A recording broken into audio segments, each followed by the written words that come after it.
Mūsų kakle yra nervinis ir petinis rezginiai, be viso kito, kiek dar visko ten yra. Tai labai trumpai apie mūsų kaklo nervinį rezginį.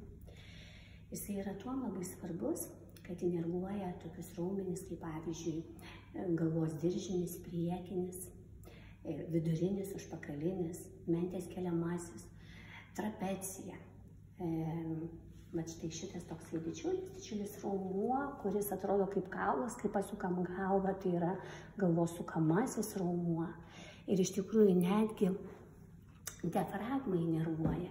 Tai įsivaizduokime, kaip yra svarbu, kad šitas rezginys funkcionuotų, kad jisai nebūtų užspaustas mūsų kaklo slankstelių, kad mūsų kaklas gebėtų būti neutralioj padėty. Ir labai dažnai žmogus tiesiog nesuvokia dėl savo, tam tikrų žinių gal stokos, kas tai yra ta kaklo neutrali padėtis ir kas yra galva uždėta ant kūno.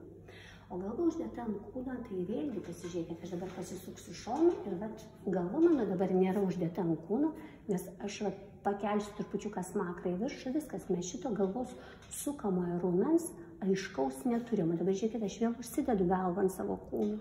Pažiūrėkite, koks pasidaro aiškus raumuo su visom savo linijom. Taigi tai yra svarbu, kai galva yra uždėta ant kūno, kad smakras žiūrėtų į raktikaulio duobutę. Taip, dažnai mes turime kaklo asimetriją, žiūrėk, štai galva kažkaip pasisukus ir jau smakras nėra raktikaulio duobutėj. Tai yra svarbu, kai aš stoviu. Tai yra svarbu, kai aš atsigulu, lygiai taip pat. Nesvarbu, ant žemės ar į lovą aš atsigulu. Mano smakras taip pat turi būti nukreiptas į raktikaulio duobutę. Ir kaip žinoti atsigulus į lovą, kad mano galva yra neutralioj padėty mano stuburo ir kaklo atžvilgiu. Mano žvilgsnis turi turėti 45 laipsnius kampą. Kai aš guliu ant žemės kažką pasidėjusi po galvą, kai aš guliu lovoje.